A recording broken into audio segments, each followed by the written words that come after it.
Buenos días a todos. En la clase de hoy vamos a ver síntesis y degradación de nucleótidos.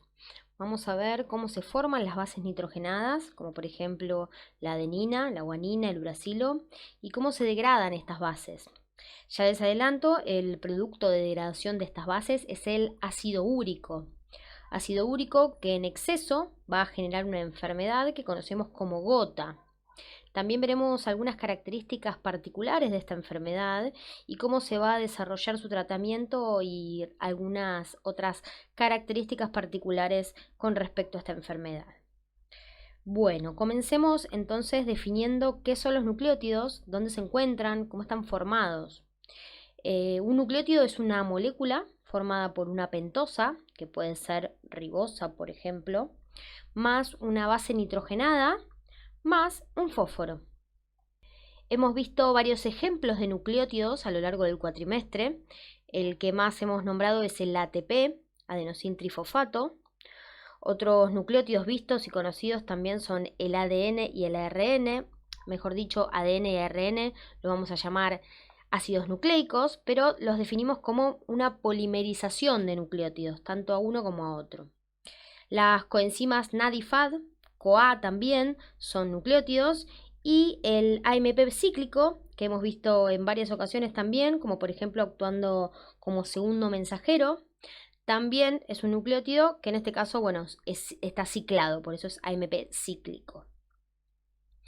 La otra definición que tenemos acá en pantalla es la definición de nucleócido.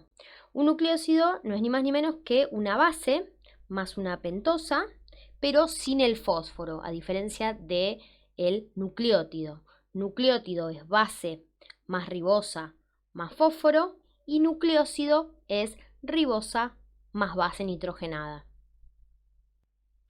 En esta diapositiva tenemos la representación gráfica de las bases y vamos a tener dos grandes grupos.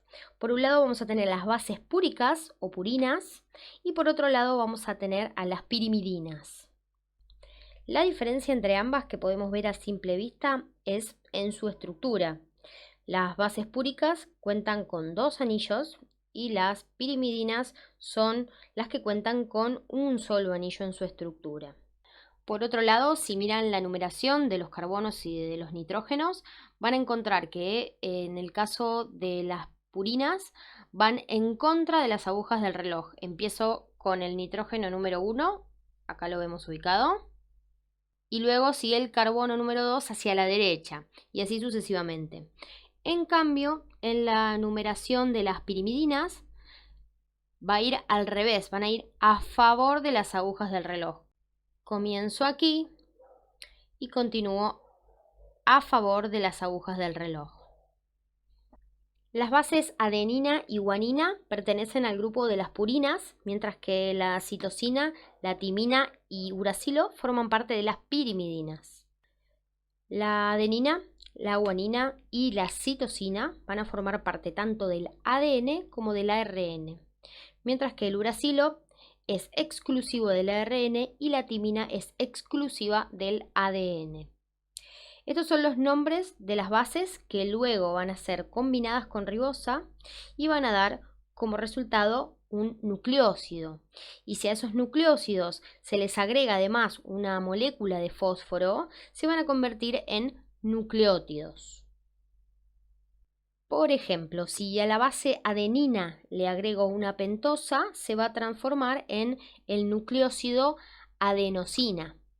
Si además le agrego un fósforo, se va a transformar en el nucleótido adenilato. Con la guanina sería de la siguiente forma. Base sería la guanina. El nucleócido se llamaría guanosina y el nucleótido sería guanilato. Esto se los cuento para que se vayan familiarizando con los nombres que se les da a cada una de estas sustancias según el nivel de complejidad que alcancen en su estructura. Bueno, arranquemos con síntesis de purinas. Es el metabolismo más largo que vamos a ver hoy comparado con la síntesis de pirimidinas. Vamos a comenzar por ver qué sustratos intervienen en la formación de estas purinas. En primer lugar, dice que el nitrógeno número 1 es aportado por aspartato. que ya saben, el aspartato es un aminoácido no esencial. Este va a ser el encargado de aportar entonces el primer nitrógeno. Luego, en el carbono número 2 y el carbono número 8 va a intervenir una sustancia llamada formiltetrahidrofolato. Esta sustancia, con nombre difícil, es derivada del ácido fólico, de la vitamina B9. Seguramente lo han visto en nutrición normal, el ácido fólico es fundamental en el embarazo sobre todo, porque justamente interviene en lo que tiene que ver con el cierre del tubo neural del bebé. Y justamente está relacionado con esto, con la síntesis de las purinas, con la síntesis de bases, con la síntesis adecuada de bases nitrogenadas que luego van a servir para una correcta síntesis de ácidos nucleicos, tanto de ADN como de ARN. Por eso es tan importante en los primeros días de gestación y como protocolo, se suelen suplementar a las mujeres que están en búsqueda de quedar embarazadas o que están embarazadas durante los primeros meses de embarazo. Luego el nitrógeno número 3 y 9 son aportados por la glutamina. A la glutamina también ya la hemos visto cuando hablamos de vías de fijación del grupo amino en la clase de urea. Era una de las vías de fijación que utilizaba el cerebro para sacarse de encima los nitrógenos. El aminoácido glutamato más un grupo amino formaba glutamina, no sé si recuerdan. Esta glutamina va a formar parte también de la síntesis de las bases púricas. El carbono 4, 5 y el nitrógeno número 7 son aportados por glicina, también otro aminoácido no esencial. Y por último tenemos el carbono número 6, que lo provee una molécula de dióxido de carbono. No es necesario que sepan qué número de carbono o de nitrógeno aporta cada sustancia, pero sí que sepan identificar las sustancias que intervienen en la síntesis de las purinas. Que sepan que una purina requiere de glicina, de aspartato, de dióxido de carbono, de formiltetrahidrofolato, de glutamina para su conformación. No que sepan qué carbono y qué nitrógeno aportan. Ahora que hemos visto cómo está compuesta una base nitrogenada, podemos entender por qué lleva ese nombre. Como ven, es un compuesto que contiene varios átomos de nitrógeno y es por eso que la llamamos base nitrogenada. Podemos decir también que pertenece al grupo de los compuestos nitrogenados no proteicos, como hemos visto algunas clases atrás. Son sustancias que contienen nitrógeno, pero que no son proteínas. Bueno, comencemos entonces con la síntesis de estas bases. Antes de empezar, quiero hacerles una aclaración. Nosotros no sintetizamos bases nitrogenadas solitas, no sintetizamos bases nitrogenadas solas. Nuestro organismo solo sabe sintetizar nucleótidos. ¿Esto qué significa? Que cuando queremos sintetizar una base, lo vamos a hacer sobre una ribosa más fósforo. Es decir, la síntesis de la base va a utilizar como sustento, como punto de partida, una ribosa fosforilada, que es esta que podemos ver acá, que aparece al comienzo de la diapositiva. Ribosa más fósforo es la base, es el sustento para luego encima fabricar la base nitrogenada. Como producto final no voy a tener una base libre, voy a tener un nucleótido. Vuelvo a repetir, súper importante recordar esto, no sintetizamos bases libres, siempre primero sintetizamos nucleótidos porque para empezar la síntesis de la base nos apoyamos sobre una ribosa y un fósforo. Cuando termine todo este proceso voy a sintetizar la base, pero también voy a tener pegado la ribosa y el fósforo. Por lo tanto, lo voy a llamar nucleótido y no base nitrogenada libre. ¿Ok? Esto es importantísimo que quede claro. Nuestro organismo no puede sintetizar bases libres. Sintetizamos nucleótidos. Entonces, primer paso de la síntesis va a ocurrir sobre una ribosa fosforilada, que es esta que tenemos acá. Esta ribosa va a sufrir una nueva fosforilación y se va a transformar en una sustancia llamada PRPP. Fíjense que en este paso, un ATP, este que tenemos por acá, se va a transformar en AMP, no en ADP, en AMP. Esto quiere decir que hubo una doble ruptura de fósforo. La ribosa, que ya tenía un fósforo, se vuelve a fosforilar 2 veces más. Se le pegan los 2 fósforos que se rompieron del ATP. Esta sustancia, que se llama PRPP, no es más que una ribosa con 3 fósforos agregados. La enzima que realiza esta transformación es la PRPP sintasa. Si quieren les digo el nombre. Esta sigla significa fosforibosil pirofosfato sintasa. Ese va a ser el nombre completo de la enzima. No es necesario que sepan su nombre, ni que tengan, no es necesario que la recuerden. Luego de este paso va a aparecer la enzima clave. Esta es la glutamina PRPP amidotransferasa. Esta es la enzima clave de la síntesis de purinas. Es necesario, esta sí, que la recuerden. La función de esta enzima es la de agregar glutamina al PRPP que venía del paso anterior. Acuérdense, la glutamina era una de las sustancias que aportaba nitrógeno a la base, la que vimos en la diapositiva anterior. Se forma una sustancia llamada fosforribosilamina. A partir de ahí se va a ir agregando uno por uno todos los demás integrantes que formaban la base, los que estaban en la diapositiva anterior. El formil tetrahidrofolato, que aportaba el carbono 2 y 8, la glicina, que proveía de 2 carbonos y un nitrógeno, el aspartato, que daba un nitrógeno, y también el dióxido de carbono, que aportaba un carbono.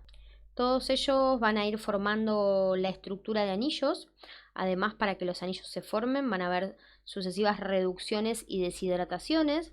Todo esto nosotros no lo vamos a ver, simplemente se los cuento así de forma breve. Y sí, recuerden que la síntesis de un nucleótido nos va a costar 6 ATP. Y la síntesis va a ocurrir en citosol. Bueno, luego de todo esto que acabo de contarles, lo que va a ocurrir es que se va a formar un nucleótido llamado IMP, inosin monofosfato. Siempre se va a sintetizar este nucleótido y a partir de ahí voy a poder obtener o AMP o GMP. No tengo una síntesis paralela de otro nucleótido, solamente va a sintetizarse IMP y a partir del IMP voy a fabricar el resto de los nucleótidos. El IMP que se forma no es muy conocido, de hecho hasta el momento no lo hemos nombrado, y la base nitrogenada que lo compone tampoco la hemos nombrado, y es la hipoxantina. A partir del IMP se va a construir o AMP o GMP. La diferencia entre el AMP y el GMP es que cambia la base. En el caso del AMP la base es adenosina y en el caso del GMP la base es guanina. Si miramos la representación gráfica podemos ver que la hipoxantina, arriba de todo, tiene un grupo cetona y la adenina tiene un grupo amino. Cambia el grupo funcional. En el nucleótido IMP tengo la base hipoxantina que tiene como grupo funcional una cetona y en el AMP tengo la base adenina con grupo funcional amino. El que aporta este amino va a ser el aspartato, la misma sustancia que había participado en un comienzo para formar la base primaria. Vuelve a aparecer para aportar un grupo amino y convertir el IMP en AMP. Para convertir IMP en GMP, si seguimos el otro camino, el camino que está a la derecha de la pantalla,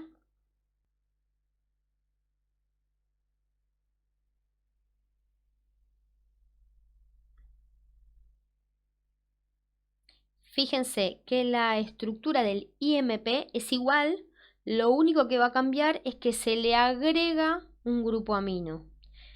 El que aporta este grupo amino va a ser en este caso la glutamina de nuevo, la misma sustancia que había participado al comienzo para formar la base primaria. Vuelve a aparecer para aportar un grupo amino y convertir el IMP en GMP. En este caso, la base del IMP, ya dijimos, es hipoxantina y se va a convertir en la base guanina por adición de un grupo amino. Repito entonces, de IMP a AMP cambia un grupo cetona por un grupo amino. Y el que aporta ese grupo amino es el aspartato, que lo vemos ahí resumido como ASP de color rojo arriba de la pantalla. En cambio, de IMP a GMP se va a agregar un grupo amino y este amino lo va a aportar, lo va a ceder la glutamina. La síntesis de un nucleótido o de otro va a depender, como siempre, de las necesidades de la célula. Dependiendo de lo que la célula pida, va a ir para un lado para formar GMP o va a ir para el otro para formar AMP. Por ejemplo, si estoy en Krebs, voy a necesitar sintetizar GMP para convertirlo en GTP.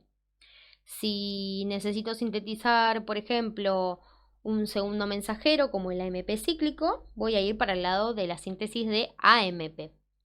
Siempre va a depender de las necesidades celulares. Bueno, hasta acá entonces llegamos con todo lo que tiene que ver con la síntesis. Ahora vamos a ver que existe una vía de reciclaje de bases. Esta vía de recuperación, de salvataje, nos va a servir para poder rescatar a las bases que provienen del catabolismo, por ejemplo, de los ácidos nucleicos, de ADN, de ARN, también las bases que consumimos por dieta. Piensen que cuando nosotros estamos comiendo un bife de carne de vaca, estamos consumiendo células de vaca y por consiguiente también estamos incorporando dentro ADN de esas células. Todas esas bases que se estaban degradando las puedo recuperar y las puedo volver a utilizar. Ahora, ¿por qué recupero alguna de las purinas que se están degradando? Porque piensen que toda esta síntesis que acabamos de ver le lleva mucho trabajo a la célula y mucho gasto de energía también. Entonces, al recuperar de esta forma, recupero algo de lo que se está degradando y lo vuelvo a utilizar. Es como una forma de ahorro que tiene la célula en cuanto a reutilización de algo que ya estaba perdido, que se estaba por degradar. Veamos cómo se produce este reciclaje, de qué forma. Esa base que se estaba degradando, como les digo, la recupero y la voy a unir a un PRPP. Esta sustancia que nombramos recién, que decíamos que era una ribosa que estaba fosforilada 3 veces. Bueno, voy a juntar esta ribosa fosforilada 3 veces junto con la base que pude recuperar y en un solo paso, con una sola enzima, voy a tener como resultado un nucleótido. En un solo paso y con una sola enzima. Miren cuánto más fácil es la síntesis de un nucleótido con una base reciclada comparada con la síntesis de cero completamente. Es un ahorro enorme realmente. Acá tenemos los nombres de las enzimas que van a realizar este trabajo. No es necesario que los recuerden, pero sepan que cada enzima va a tomar el nombre de la base que se está rescatando. Por ejemplo, adenina más PRPP va a formar AMP y el nombre de la enzima es adenina fosforibosil transferasa. Guanina más PRPP va a formar GMP y hipoxantina más PRPP va a formar IMP. Estas dos van a compartir la misma enzima y esta acción se va a llevar a cabo por la hipoxantina guanina fosforibosil transferasa. Bueno, en esta diapositiva vamos a ver cuál es el producto de degradación de estas bases púricas. Dijimos recién, algunas de estas bases se van a recuperar y se van a reutilizar, pero otras sí van a seguir el camino de la degradación, del catabolismo. Como les adelanté al comienzo de la clase, como resultado de la degradación de las bases púricas, vamos a obtener ácido úrico. Ácido úrico que está muy relacionado con una enfermedad llamada gota, que ahora vamos a describir en detalle. Vamos a ver que el aumento de este ácido úrico en sangre, acompañado de otros factores, van a dar como resultado la aparición de esta enfermedad, la presencia de esta enfermedad. Veamos cómo llegamos entonces al ácido úrico. Comenzamos con AMP, arriba de todo en la diapositiva. Lo primero que le va a ocurrir a esta AMP es que va a perder un fósforo, se va a desfosforilar y se va a convertir en un nucleósido, ribosa más base. Luego la adenosina se va a desaminar y se va a convertir en inosina. Luego esta inosina le voy a sacar una ribosa y va a aparecer de nuevo la hipoxantina, que era la base primaria, a partir de donde comenzaba la síntesis de las otras dos. Fíjense que todos estos pasos son la inversión exacta de lo que fue la síntesis. Estamos desarmando el camino. Luego esta hipoxantina se va a convertir en xantina por una oxidación. Hipoxantina se oxida y se convierte en xantina.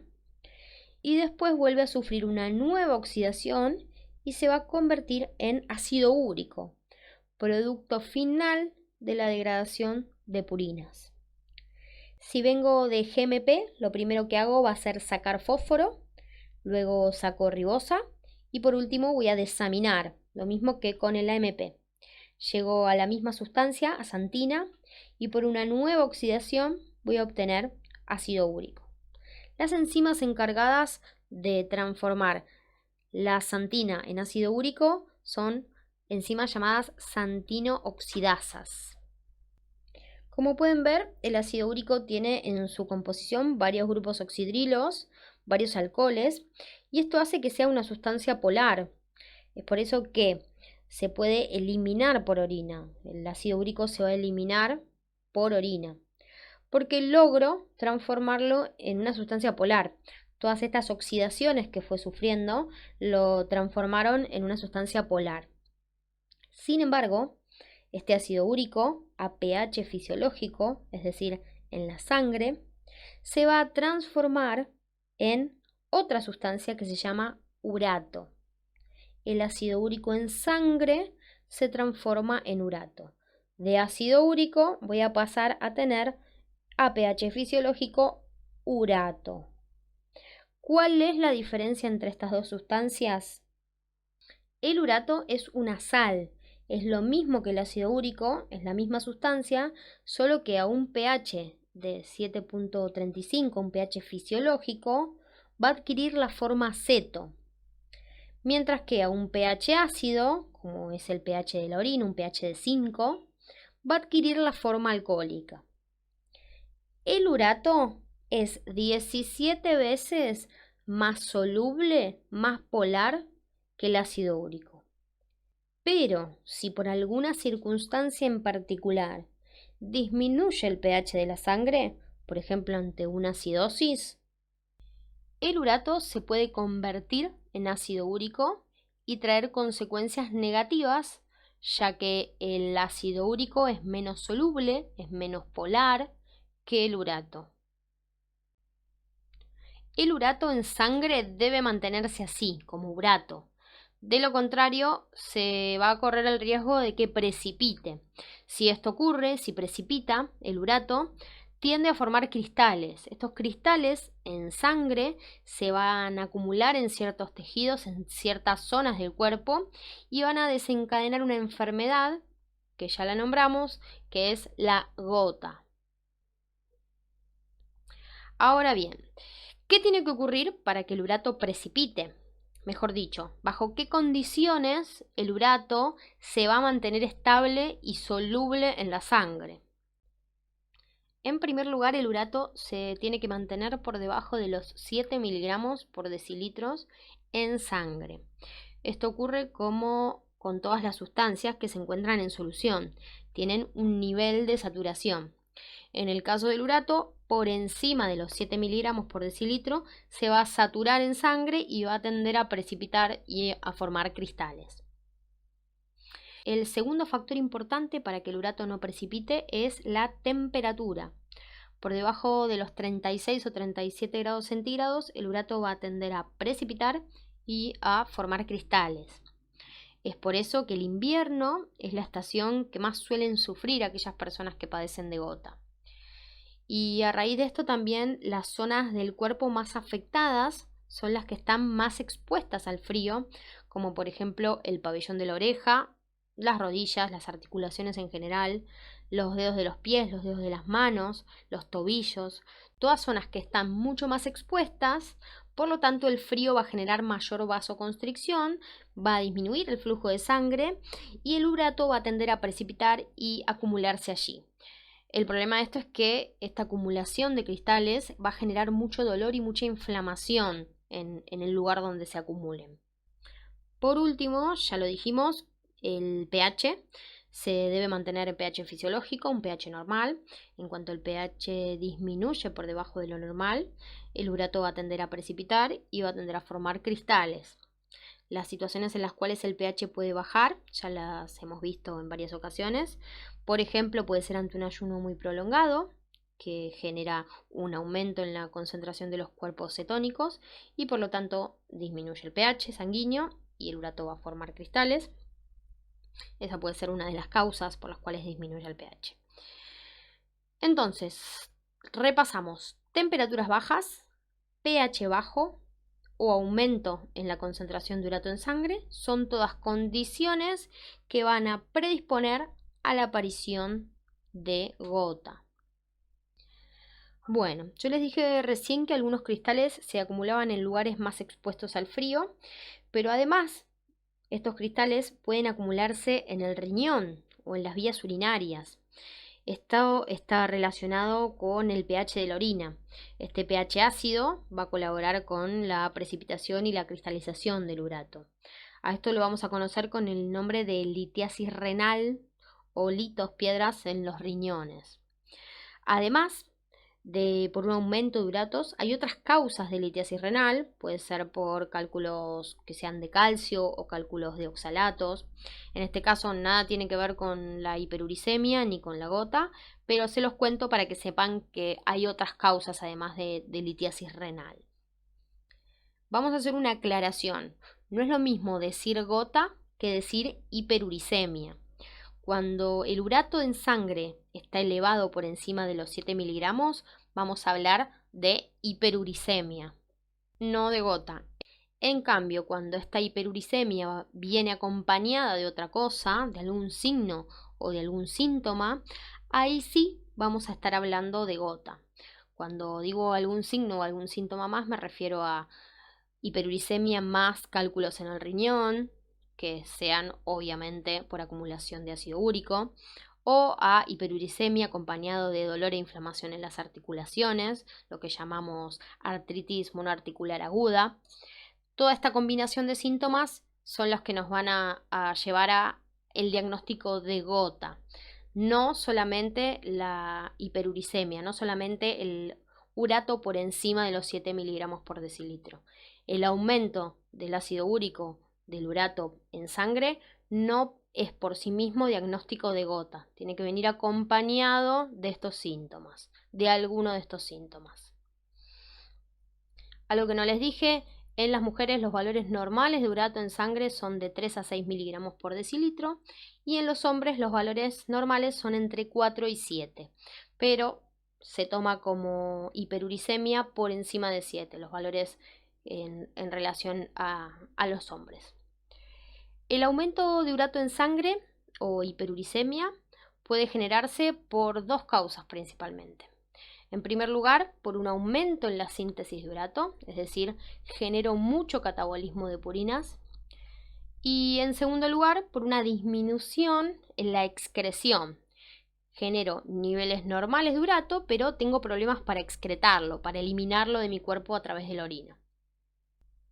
Las causas de hiperproducción de urato, de aumento de uratos, pueden ser, por ejemplo, por la disminución en la enzima HGPRT.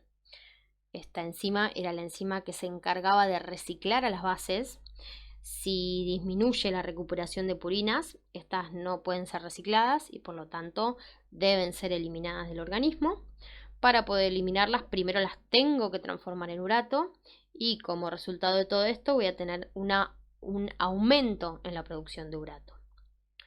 Otra de las causas pueden ser el aumento de la enzima PRPP sintasa. Esta va a generar una sobreproducción de purinas y por consiguiente un aumento en la degradación también, similar a lo que ocurría en el paso anterior. Las enfermedades linfomielografías como los linfomas, las leucemias, van a generar también un aumento en la destrucción de las células y debido a eso un aumento en la síntesis de urato. Las glucogenosis, como por ejemplo la enfermedad de von Hierker, también van a generar un metabolismo exagerado de la vía de las pentosas, recuerdan, y a causa de una sobreproducción de pentosas se va a ver aumentado la síntesis de nucleótidos, porque las pentosas son sustrato de los nucleótidos, y por lo tanto la síntesis de bases también, y su degradación también se va a ver aumentada, porque generó más cantidad de urato, obviamente. Las dietas también pueden ser una causa del aumento de los uratos en sangre. Por un lado, está demostrado que una dieta rica en grasas va a disminuir la excreción a nivel renal y además va a aumentar la producción de urato. Y lo mismo va a ocurrir con el alcohol. El aumento del consumo de alcohol va a aumentar la producción de urato y va a disminuir la excreción a nivel renal. En cuanto a las causas que vienen por el lado del defecto en la excreción, va a haber una disminución en la excreción. Tenemos, por ejemplo, enfermedades como la diabetes, la hipertensión, enfermedades endocrinológicas que van a ver afectadas la excreción de ácido úrico o de urato. Tenemos también como causa la insuficiencia renal. Esto va a ocurrir por una disminución en la capacidad de excretar uratos o ácido úrico por orina. Medicamentos como por ejemplo los diuréticos, lo que hacen es aumentar la eliminación de líquido, se va a perder agua por orina y se va a concentrar aún más los solutos en sangre, solutos entre los cuales está el urato, y esto va a hacer que disminuya la eliminación a nivel renal. Y también las causas pueden ser idiopáticas, esto significa que no se conoce la causa. Cuando tenemos causas idiopáticas quiere decir que no conocemos cuál es la causa por la cual hay una disminución en la excreción. Como pueden ver, el porcentaje de prevalencia de hiperuricemia es mucho más elevado que el porcentaje de prevalencia de gota. Hay muchas más personas que tienen hiperuricemia y que no están cursando con gota, y el porcentaje de pacientes que están sufriendo de gota es mucho menor. Sea cual sea la causa de la enfermedad, el tratamiento se va a encarar de la siguiente manera. En primer lugar es objetivar. Objetivar significa conocer, detectar cuál va a ser la causa de la hiperuricemia, ya sea por problemas en la excreción, es decir, que es hipoexcretor, o por un aumento en la producción, es decir, que es hiperproductor. Nosotros como nutricionistas vamos a intervenir en la confección de la dieta de estos pacientes y van a ser dietas hipopurínicas. Lo que tengo que lograr es que esta dieta sea lo más baja en purinas posible. De todos modos, tengan en cuenta que no va a revertir por sí solo un cuadro de hiperuricemia. Es un factor más que va a colaborar, pero sí o sí el paciente, además de la dieta, va a requerir de medicación para poder llevar a cabo un tratamiento correctamente. Eso ténganlo en claro. La dieta va a colaborar, pero no va a revertir el cuadro por completo. Dentro de los alimentos que son ricos en purinas, podemos encontrar a las legumbres, a las carnes, sobre todo las carnes rojas. A los cereales integrales también son alimentos que tienen un contenido moderado, más bien alto, de purinas. Los mariscos, las vísceras también en general son altas en purinas, y los embutidos y los fiambres. Todos estos son alimentos con los cuales hay que restringir o moderar el consumo. Además de la dieta, que es donde intervenimos nosotros los nutricionistas, también van a recibir tratamiento farmacológico. Por un lado para el tratamiento del dolor y de la inflamación, y por otro lado para disminuir estas sustancias, estos uratos elevados en sangre. Por la inflamación hay un antiinflamatorio que es muy común y que es viejísimo, que es la colchicina. Es un antiinflamatorio que se usa hace muchos años y a pesar de ser muy antiguo es súper efectivo para las dolencias particulares que presenta la enfermedad de la gota. La otra droga que se va a utilizar para disminuir la producción de urato en sangre es el alopurinol. Esta es una droga que va a inhibir la enzima xantinoxidasa. ¿Recuerdan que yo se las nombré? La enzima xantinoxidasa es esta que vemos por aquí. Esta enzima que era la que convertía la xantina en ácido úrico. ¿Recuerdan? Bueno, esta medicación lo que va a hacer es inhibir esta enzima, a la xantinoxidasa, y por consiguiente va a inhibir la producción de ácido úrico o de urato. A esta droga se la denomina inhibidor suicida. ¿Por qué? Porque inactiva por completo a la acción de la xantinoxidasa.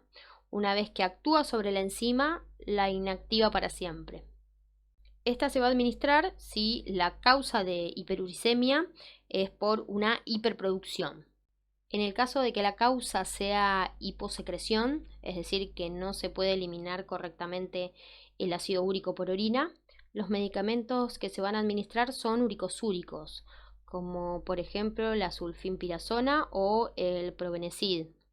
Lo que hacen estos fármacos es aumentar la excreción a nivel renal del ácido úrico, aumentan la eliminación. Acá pueden ver una foto de la inflamación típica que puede darse en las articulaciones, en este caso en las manos. Aparece una palabra que es importante que la recuerden, que es tofo.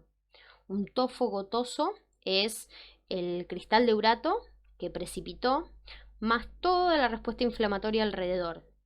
Ante la presencia del cristal de urato van a aparecer todos los mediadores de la respuesta inflamatoria, como por ejemplo las prostaglandinas, los leucotrienos, los neutrófilos, los fibroblastos, y van a generar todo este depósito de tejido cicatrizal que se va a producir mucho dolor, mucha inflamación y mucho malestar en general.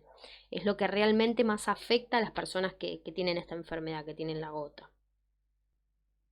Bueno, hablamos hasta ahora del metabolismo de las bases púricas solamente. Nos queda hablar sobre el metabolismo de las pirimidinas. ¿Qué pasa entonces con las pirimidinas? Dijimos que tenían un solo anillo, a diferencia de las purinas que tenían dos anillos. Y al igual que vimos con las purinas, tenemos que saber qué sustancias lo forman.